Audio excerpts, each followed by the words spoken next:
Even after you consider the economic analysis and the environmental analysis, you must still consider whether Georgetown is currently prepared for such an infrastructure impact.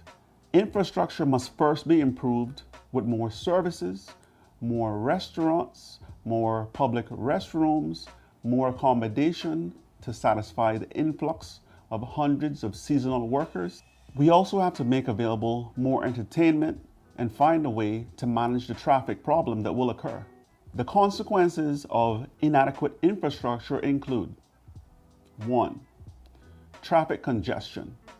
Currently, the Cayman Islands have a huge traffic problem. We've tried to build more roads and roundabouts, and so far, nothing has worked.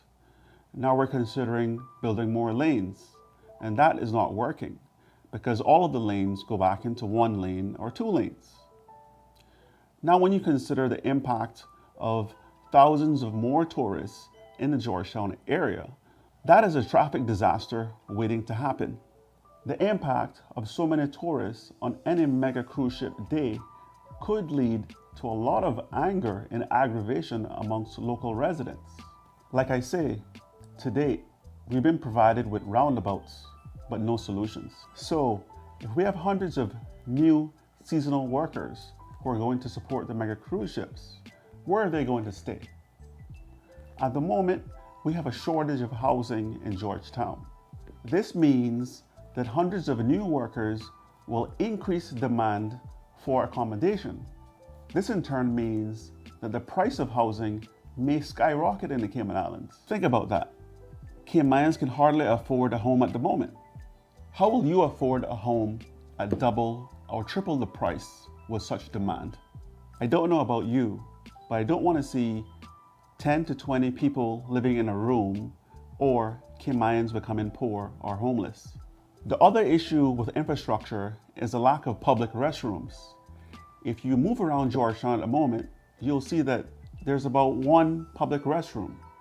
So can you imagine what will happen if there's a few mega cruise ships on any one day, along with the other regular cruise ships that come, and we have, let's say, 30,000 people or 40,000 people on the ground at one time? What if someone wants to use the bathroom? Think about that for a second. They'll have to go into various restaurants and other places asking to use the bathroom. Can you imagine what impact that has on a business?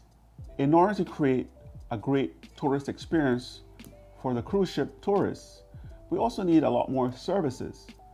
Currently, we have limited services and limited space. So if we have mega cruise ships coming here and we have limited services, we can't afford to pile everyone in Stingray City.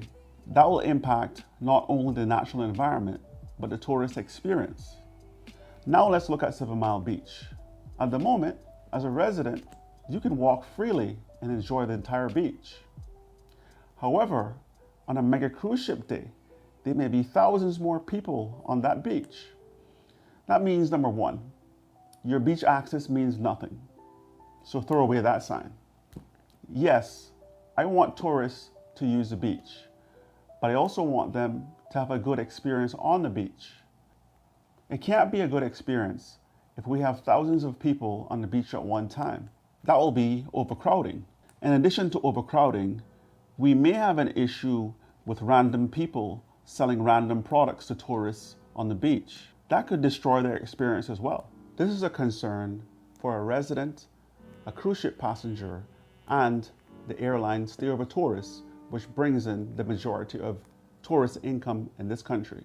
In order to address this infrastructure strain, the government must move ahead quickly with any revitalization plan that it has for Georgetown. Such a plan may include the government considering a purchase of some of the buildings in Georgetown.